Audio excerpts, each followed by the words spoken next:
அனைத்து நல்லுள்ளங்களுக்கும் வணக்கம். நான் உங்கள் ரவிக்குமார். தினம் ஒரு தகவல் அடிப்படையில் ஜியோ பாலிடிக்ஸ் முன்பு நம்ம பாலிடிக்ஸ் என்ன அப்படின்னா, அனைவருக்கும் இனிய தை திருநாள் 2ஆம் நாள் நல்வாழ்த்துக்கள். ஏன்னா இன்றைக்கி சூரியன் பொங்கலோட செலிப்ரேஷன் பெரிய அளவுக்கு எல்லோரும் கொண்டாடி இருப்பீங்க. ஸோ இந்த 4 நாள் கொண்டாட்டத்தில் 2 நாள் கொண்டாட்டம் ஆல்மோஸ்ட் முடிய போது. இன்னும் அடுத்து 2 நாள் தான் இருக்குது. எங்கள் ஊரில் அடுத்த 2 நாள் கொஞ்சம் ஸ்பெஷலாக இருக்கும். ஸோ நாளைக்கு நான் ஒரு சில பதிவுலாம் போகலான்னு இருக்கேன். ரெகுலர் பதிவோடு இன்னும் கொஞ்சம் அடிஷ்னலாக போடலான்னு இருக்கேன். நம்ம மிக முக்கியமாக ரஷ்யா மீது நடத்தப்பட்ட தாக்குதல், பேச்சுவார்த்தையும் தாண்டி இங்கே இஸ்ரேலுக்குள் நடத்தப்பட்ட தாக்குதல், அதை தாண்டி சுற்றி இருக்கக்கூடிய அரசியல் நிகழ்வுகள், இன்றைக்கி கொஞ்சம் பதற்றமான அரசியல் நிகழ்வுகள் தான். ஏன்னா வரைபடத்தோடு ஒரு சில விஷயங்களை எக்ஸ்பிளைன் பண்ணணும்னு நினைக்கிறேன். கொஞ்சம் சீக்கிரமாக முடிக்கணும்னு நினைக்கிறேன் நான். வீடியோக்குள்ள பொறுத்த மாதிரி நீங்கள் நம்ம சேனல் சப்ஸ்கிரைப் பண்ணிவிட்டு வாங்க. மறக்காம பெல் பட்டன் கிளிக் பண்ணி ஆல் ஆப்ஷன்ஸ் கொடுங்க. வீடியோக்குள்ள போகலாம்.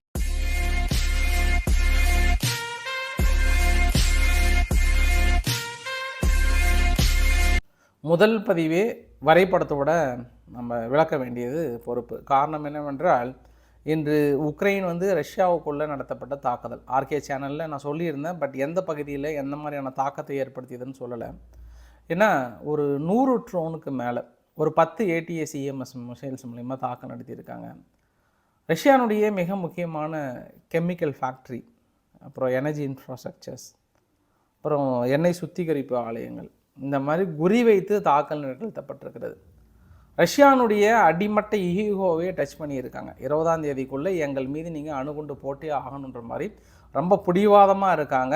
அவங்க இப்போ தொடச்சி வச்சுட்டு ரொம்ப அமைதியாக இருக்காங்கன்ற மாதிரி சொல்லியிருக்காங்க. உங்ககிட்ட கொஞ்சம் டீட்டெயிலாக சொல்லலான்னு இருக்கேன். இந்த வரைபடத்தை பார்க்குறீங்களா? இந்த வரைபடத்தில் ரஷ்யாவுக்குள் நடத்தப்பட்ட தாக்குதல் அப்படியே கொஞ்சம் தேடி கண்டுபிடிச்சிங்கன்னா 1 அப்படின்ற ஒரு நம்பர் ஒன்று இருக்கும். சைடில் இந்த தாக்கல் நடத்தப்பட்டதும் இருக்கும்.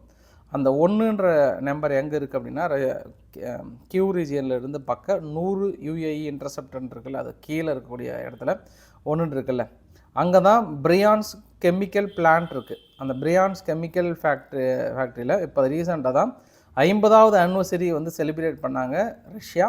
அந்த இடத்துல பெரிய தாக்குதல், ஒரு 3-4 தாக்குதல் இன்னும் பற்றி எரிஞ்சிட்டு தாங்க இருக்குது. அப்படியே அது பக்கத்தில் இருக்கக்கூடிய ரீஜியன் கொலுங்கா அப்படின்ற ஒரு ரீஜியனும் செல்சோ அப்படின்ற ஒரு பகுதியில், இது பிரியான்ஸ்க் ரீஜியன் அப்படின்னு சொல்லுவாங்க.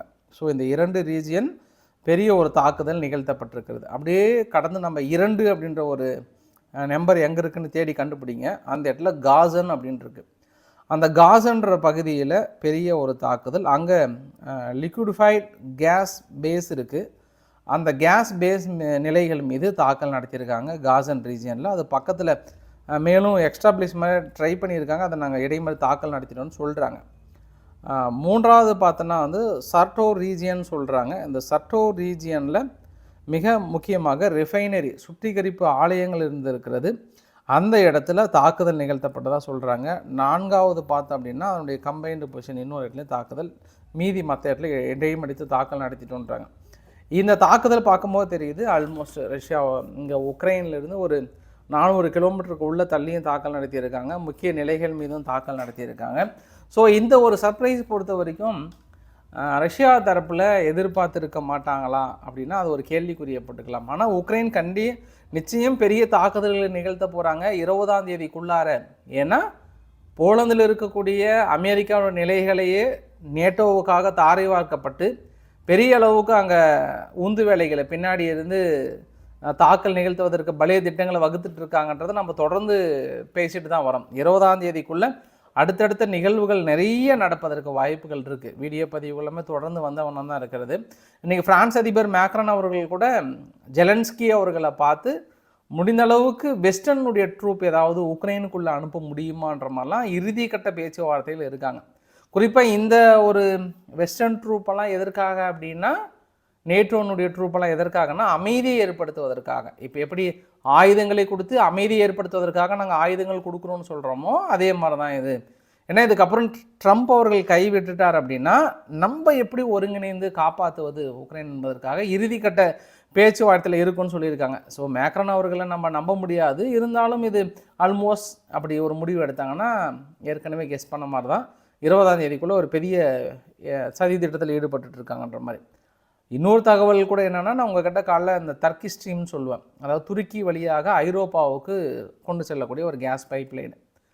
ஏற்கனவே ஐரோப்பாவுக்கு கொண்டு செல்லக்கூடிய ஜெர்மனி வழியாக இருக்கக்கூடிய பைப்லைன் வந்து நார்ட் ஸ்ட்ரீமை தகர்த்துட்டாங்க. இப்போ ஐரோப்பாவுக்கு வர வாய்ப்பு இல்லை. அடுத்தது வந்து உக்ரைனுக்குள்ளே வரதுக்கும் வாய்ப்பு இல்லை. ஒன்று டர்க்கி ஸ்ட்ரீம் தான் துருக்கி வழியாக வருது கருங்கடலில். இப்போ இதுதான் அமெரிக்காவுக்கு கண்ணை உறுத்திட்டு இருக்கு. இதை மட்டும் கொஞ்சம் ஆல்மோஸ்ட் கட்டுப்படுத்திட்டோம் அப்படின்னா முழுக்க இனி நம்மள அடிமைகளாக ஐரோப்பா மாறிடுவாங்க. அதனால தான் 11ஆம் தேதியிலிருந்து தொடர்ந்து 2 நாட்களாக டர்க்கி ஸ்ட்ரீம் மீது ஒரு தாக்கல் நிகழ்த்தியிருக்காங்க. இன்றைக்கி ரஷ்யாவுடைய வெளியுறவுத்துறை அமைச்சர் லாவ்ரோவ் அவர்கள் என்ன சொல்லியிருக்காங்கன்னா, இதுவும் அமெரிக்கானுடைய சதி வேலை தான். எப்படி அங்கே நார்ட் ஸ்ட்ரீம் பைப்லைனை தகர்த்தாங்களோ அதே மாதிரியான ஒரு சதி திட்டத்தில் தான் இது ஈடுபட்டு இருக்காங்க. தனது கடும் கண்டனத்தை தெரிவித்துக் கொள்கிறேன்ற மாதிரி வந்து சொல்லியிருக்காங்க. ராபர்ட் ஃபைகோ அவர்கள் யார், ஸ்லோவோக்கியானுடைய பிரதமர், சமீபத்தில் மாஸ்கோவில் போயிட்டு புடின் அவர்களை சந்தித்து வந்ததுனால அங்கே இருக்கக்கூடிய ஆளுங்கட்சி எதிர்கட்சிகள் வந்து என்ன பண்ணிட்டாங்கன்னா அவர் மீது நம்பிக்கை இல்லா தீர்மானத்தை கொண்டு வந்திருக்காங்க.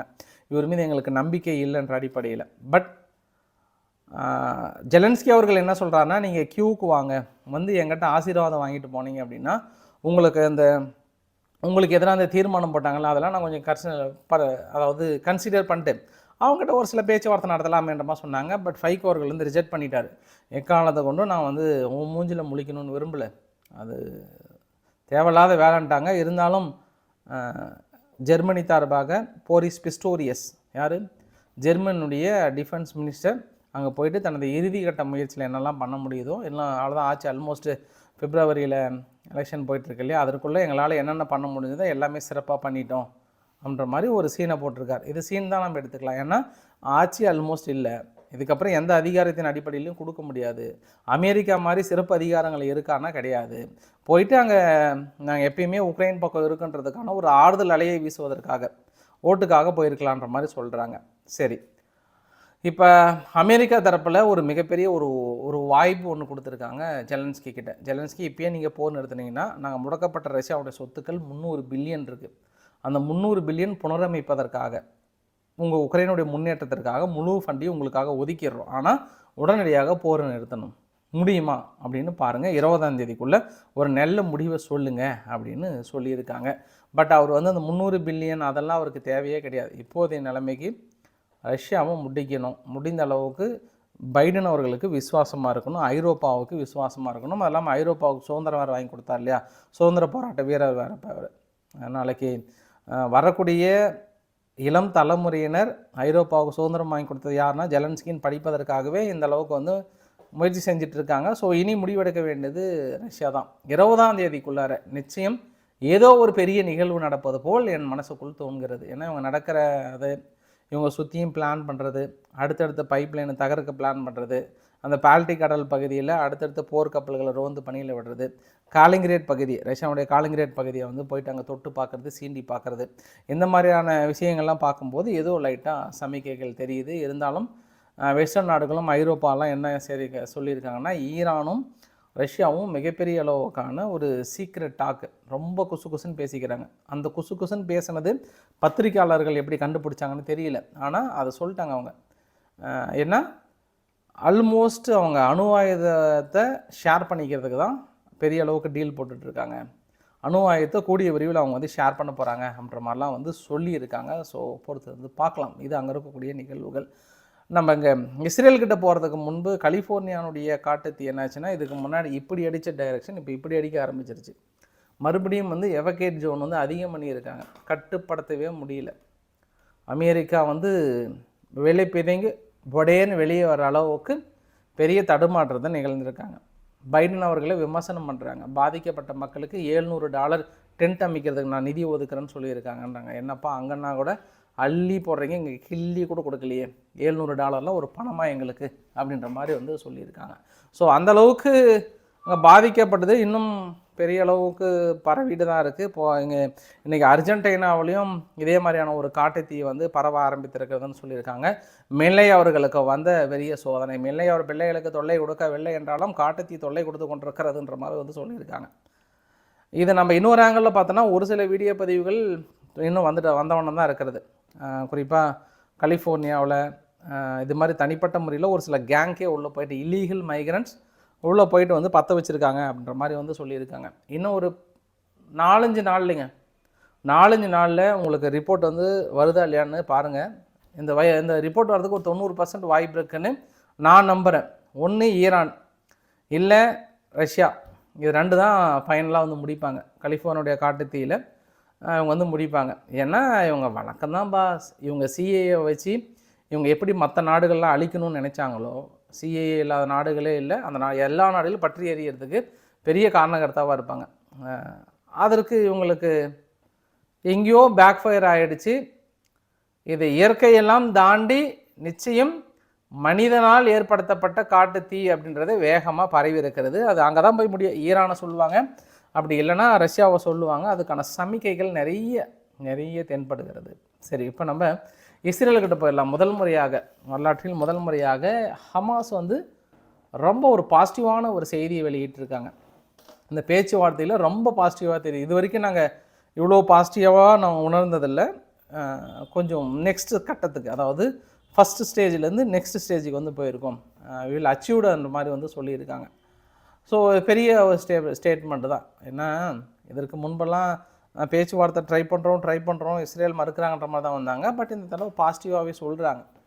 யாகிய சின்வார் அவர்களோட உடல்களை கேட்குறாங்க, திருப்பி எங்களுக்கு கொடுத்துருங்கன்னு கேட்குறாங்க. இஸ்ரேல் தரப்பில் மறுக்கிறாங்க. ஆனால் இஸ்ரேலுக்கு என்ன ஒரு பெரிய பிரச்சனை அப்படின்னா, ஆட்சி கலைஞரோன்னு பார்க்குறாங்க. இப்போ அமைதி ஒப்பந்தத்தில் ஈடுபட்டாங்கன்னா 2 தலைவர்கள், இஸ்ரேலினுடைய நேஷ்னல் செக்யூரிட்டியினுடைய மினிஸ்டர் பின் குவீர் அவர்களும், இன்னொன்று வந்து ஃபினான்ஸ் மினிஸ்டர் சுமட்ரோச் அவர்களும் வந்து நாங்கள் பதவி விலகிறோம், எங்களுக்கு இது பிடிக்கலன்ற மாதிரியான இன்னொரு அறிவிப்பும் அவசரமாக வந்ததாக கேள்விப்பட்டிருக்கேன்.